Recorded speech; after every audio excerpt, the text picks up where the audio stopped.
ক্ষমতায় ফিরেই শেখ হাসিনার প্রত্যাবর্তনের পক্ষে সওয়াল করলেন এক বিএনপি নেতা। তিনি বলেন, ভারত থেকে শেখ হাসিনাকে বাংলাদেশে ফেরানোর দাবি জানাবে বিএনপি, বললেন বর্ষিয়ান বিএনপি নেতা সালাউদ্দিন আহমেদ।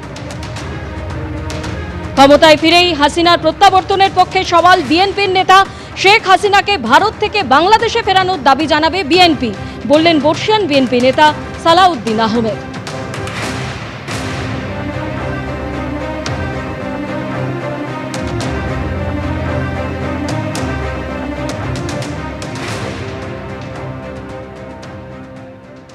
17 বছর পর নিজের দেশে প্রত্যাবর্তন ঘটেছে তারেক রহমানের, আর তার হাত ধরে বাংলাদেশের মসনদে এবার প্রত্যাবর্তন ঘটতে চলেছে বিএনপির।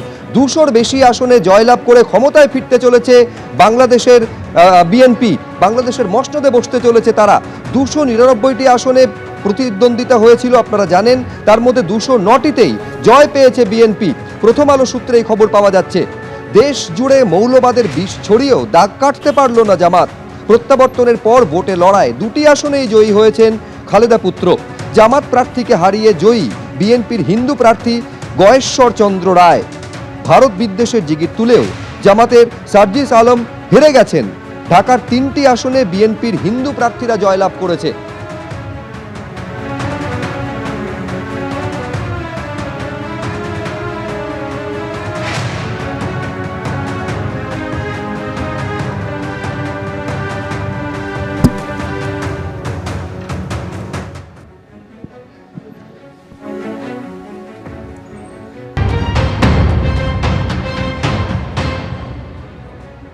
গুলশানে বিএনপির যে কার্যালয় রয়েছে সেখানে বিএনপি চেয়ারম্যান তারেক রহমান এই মুহূর্তে এসছেন এবং এখানে তিনি রয়েছেন। এখানে যারা জয়ী হয়ে প্রার্থীরা এসছেন তারা তার সঙ্গে দেখা করতে আসছেন।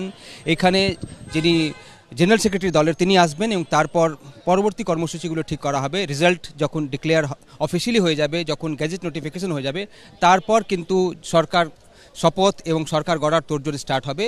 এখন যেটা আমরা জানতে পারছি কি, দেখুন ফুল নিয়ে এসছেন একজন, এটা কোথা থেকে নিয়ে এসছেন ফুল? আসসালামু আলাইকুম রহমতুল্লাহ। আমি শরীয়তপুরবাসীর পক্ষ থেকে জনাব তারেক রহমান সাহেবকে শুভেচ্ছা জানানোর জন্য এসেছিলাম।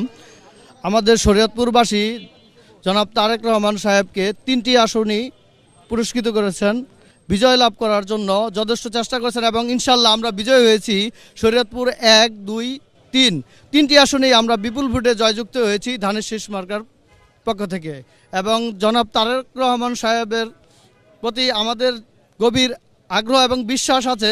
শরীয়তপুরবাসীর যেই কাজগুলো, রোডের যেই কাজগুলো রয়ে গেছে ইতিপূর্বে যেগুলো সম্পূর্ণ করতে পারেনি, সেই কাজগুলো অবশ্যই আমাদের জননেতা তারেক রহমান সাহেব সম্পূর্ণ করবেন। তিনি আশা প্রকাশ করছেন কি যে জায়গা থেকে তিনি এসছেন এবং তিনি বলছেন কি তারা আশাবাদী কি যে কাজগুলো করার কথা সেটা করবেন তারেক রহমান, এবং সেখান থেকে তিনি ধন্যবাদ দেওয়ার জন্য এসছেন। সমর্থকরা এখানে রয়েছেন এবং ধানের শীষের ওপর যে সবথেকে বেশি ভোট পড়েছে, 200 থেকে বেশি আসনে জয়ী হয়েছে এই জোট, এবং এখন সরকার কখন শপথ নেবে সেটা নিয়েই চিন্তাভাবনা চলছে। তবে যেহেতু অফিসিয়ালি গ্যাজেট নোটিফিকেশন হবে ইলেকশন কমিশনের তরফ থেকে, জয়ী প্রার্থীদের নাম যখন তালিকা চলে আসবে তারপরেই কিন্তু স্টার্ট হবে শপথের কর্মসূচি এবং সরকার গঠন করার কর্মসূচি।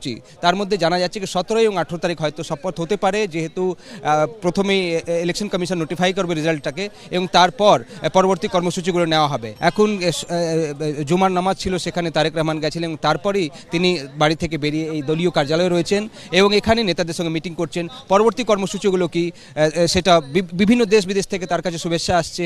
প্রধানমন্ত্রী নরেন্দ্র মোদী শুভেচ্ছা জানিয়েছেন তার টুইট বার্তায়, সেটাকে স্বাগত জানানো হয়েছে বিএনপির তরফ থেকে এবং তারা বলছেন কি বিশ্বের বিভিন্ন নেতারা তাকে ইতিমধ্যে শুভেচ্ছা জানাচ্ছেন। রেসিপ্রোকাল হিসাবে তিনি সব রেসপন্ডও করবেন, সেটাও জানানো হচ্ছে বিএনপির তরফ থেকে।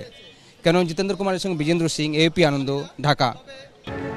বাংলাদেশে অবাধ, সুষ্ঠু এবং শান্তিপূর্ণ নির্বাচন হয়েছে। ভোটে কোথাও কোনো গন্ডগোল অশান্তি হয়নি। নিজের ভোট নিজে দিতে পেরে খুশি, পেট্রাপোল সীমান্তে জানিয়েছেন বাংলাদেশের নাগরিকরা।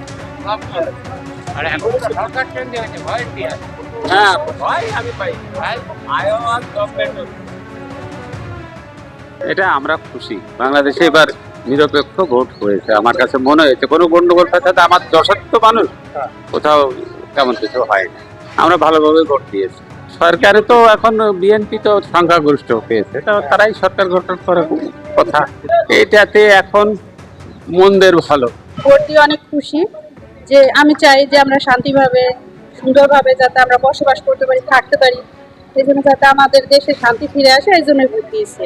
যেহেতু ইলেকশন হয়ে গেছে, এখন বাংলাদেশ ইন্ডিয়ার সাথে একটা মানে খুবই ভালো সুসম্পর্ক তৈরি হোক, এটাই আমরা চাই। ভোটটার জন্য খুব ভালো, বাংলাদেশের মানুষ স্বতঃস্ফূর্তভাবে ভোট দিয়েছে এবং বর্তমান বিএনপি সরকার একক সংখ্যাগরিষ্ঠ পেয়েছে, এই জন্য আমরা খুব খুশি। আমরা চাই যে সম্পর্কটা খুব মধুর এবং আগের চেয়ে আরও মধুর হোক এবং ভালো হোক। অনেক খুশি হয়েছি এবং আমি ব্যক্তিগতভাবে খুবই হ্যাপি, এটা বলে বোঝানোর মতো ভাষা আমার। আর আমি নিজেও ওখানে ছিলাম, দায়িত্বে ছিলাম। বর্তমান যিনি সরকার গঠন হতে যাচ্ছে, সেই ক্ষেত্রে আমরাও কাজ করেছি। জি জি, অবশ্যই ভারতের সাথে হয়তো আমাদের একটা সম্পর্ক অবশ্যই হবে, কারণ একটা মিসআন্ডারস্ট্যান্ডিং নিয়ে বেশি দিন থাকা যায়, তাই না? আমরাও চাচ্ছি ব্যক্তিগতভাবে সম্পর্কটা ভালো হোক, দু দেশের মধ্যে একটা মিলবন্ধন হোক, প্রতিবন্ধক। বাংলাদেশের জাতীয় সংসদে মোট 300টি আসন, তার মধ্যে 299টি আসনে প্রতিদ্বন্দ্বিতা হয়েছিল। এর মধ্যে 200-র বেশি আসনে জয়লাভ করে বাজিমাত করেছে তারেক রহমানের দল বিএনপি। 209টিতেই জয় পেয়েছে বিএনপি। দেশ জুড়ে মৌলবাদের বিষ ছড়িয়েও জামাত দাগ কাটতে পারেনি। প্রত্যাবর্তনের পর ভোটে লড়াই আর 2টি আসনেই জয়ী হয়েছেন বেগম খালেদা জিয়ার পুত্র তারেক রহমান।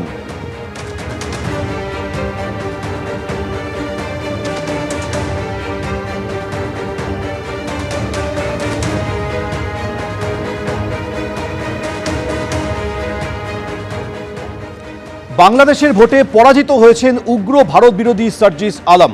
পঞ্চগড় 1 আসনে পরাজিত হয়েছেন সার্জিস। ঢাকায় জয়ী বিএনপির হিন্দু প্রার্থী গয়েশ্বর চন্দ্র রায়। ঢাকা 3টি আসনে জয়ী বিএনপির হিন্দু প্রার্থী। নিকটতম প্রতিদ্বন্দ্বীর তুলনায় 16,500 ভোট বেশি পেয়েছেন গয়েশ্বর চন্দ্র রায়।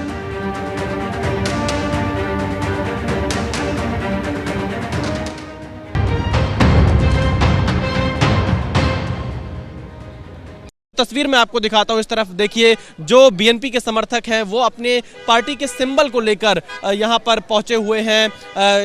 मीडिया से भी कुछ बातचीत कर रहे हैं उनके समर्थक। यहां पर आप देख सकते हैं किस तरह से विक्ट्री साइन यहां दिखाया जा रहा है जो बीएनपी के समर्थक हैं उनकी तरफ से। तो बांग्लादेश की सियासत आज पूरी तरह से बदल गई है। तारिक रहमान जो कि लंबे समय से ढाका से बाहर थे, अब वो बांग्लादेश के प्रधानमंत्री होने जा रहे हैं और उनके समर्थक यहां पर पहुंचते जा रहे हैं। देखना यह होगा कि आखिरकार तारिक रहमान अपने पहले मीडिया बयान में क्या कुछ कहते हैं, बांग्लादेश को लेकर क्या रोड मैप दुनिया के सामने रखते हैं। कैमरामैन जितेंद्र के साथ Vishal Pandey, ABP news, Dhaka, Bangladesh. ABP Ananda एगिए थाके एगिए राखे।